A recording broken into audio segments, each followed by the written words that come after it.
بسم اللہ الرحمن الرحیم۔ السلام علیکم دوستو، ایک ایسا سچا واقعہ جس کو پڑھنے سے بندے کا ایمان تازہ ہو جائے۔ عبداللہ طاہر جب خراسان کے گورنر تھے اور نیشا پور اس کا دارالحکومت تھا تو ایک لوہار شہر ہرات سے نیشا پور گیا اور چند دنوں تک وہاں کاروبار کیا، پھر اپنے اہل و عیال سے ملاقات کے لیے وطن لوٹنے کا ارادہ کیا اور رات کے پچھلے پہر سفر کرنا شروع کر دیا۔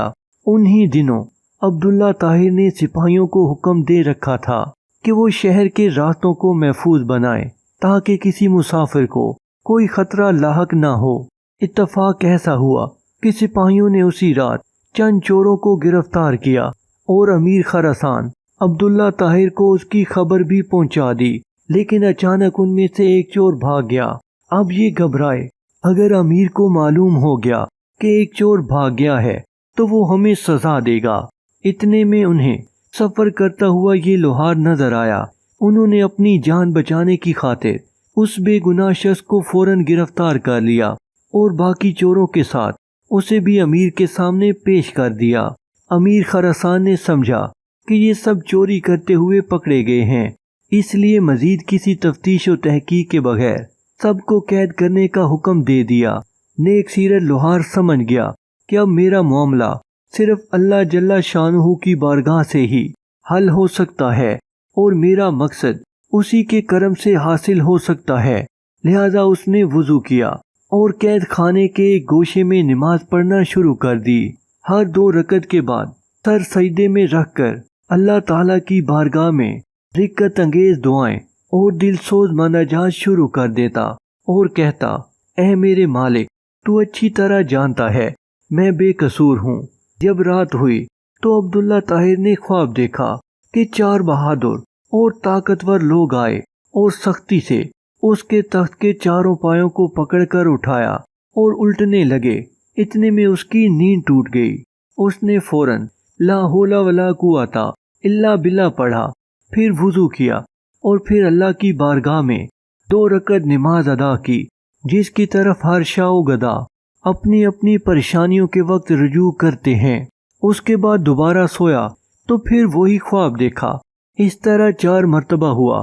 ہر بار وہ یہی دیکھتا تھا کہ چاروں نوجوان اس کے تخت کے پایوں کو پکڑ کر اٹھاتے ہیں اور الٹنا چاہتے ہیں۔ امیر خراسان عبداللہ طاہر اس واقعے سے گھبرا گئے اور انہیں یقین ہو گیا کہ ضرور اس میں کسی مظلوم کی آہ کا اثر ہے۔ امیر خراسان نے رات ہی میں جیلر کو بلوایا اور اس سے پوچھا، بتاؤ تمہارے علم میں کوئی مظلوم شخص جیل میں بند تو نہیں کر دیا گیا ہے؟ جیلر نے عرض کیا، عالی جا، میں یہ تو نہیں جانتا کہ مظلوم کون ہے، لیکن اتنی بات ضرور ہے کہ میں ایک شخص کو دیکھ رہا ہوں جو جیل میں نماز پڑھتا ہے اور رقت انگیز دل سوز دعائیں کرتا ہے۔ امیر نے حکم دیا اسے فوراً حاضر کیا جائے۔ جب وہ شخص امیر کے سامنے حاضر ہوا تو امیر نے اس کے معاملے کی تحقیق کی۔ معلوم ہوا کہ وہ بے قصور ہے۔ امیر نے اس شخص سے معذرت کی اور کہا، آپ میرے ساتھ 3 کام کیجئے۔ نمبر 1، آپ مجھے معاف کر دیں۔ نمبر 2، میری طرف سے 1000 درہم قبول فرمائیں۔ نمبر 3، جب بھی آپ کو کسی قسم کی پریشانی درپیش ہو تو میرے پاس تشریف لائیں تاکہ میں آپ کی مدد کر سکوں۔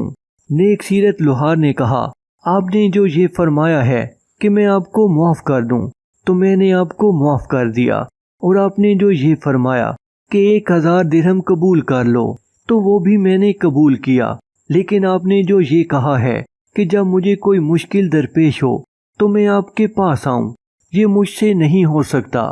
امیر نے پوچھا تو اس شخص نے جواب دیا کہ وہ خالق و مالک جل جلالہ جو مجھ جیسے فقیر کے لیے آپ جیسے بادشاہ کا تخت ایک رات میں 4 مرتبہ اوندا کر سکتا ہے تو اس کو چھوڑ دینا اور اپنی ضرورت کسی دوسرے کے پاس لے جانا اصول زندگی کے خلاف ہے۔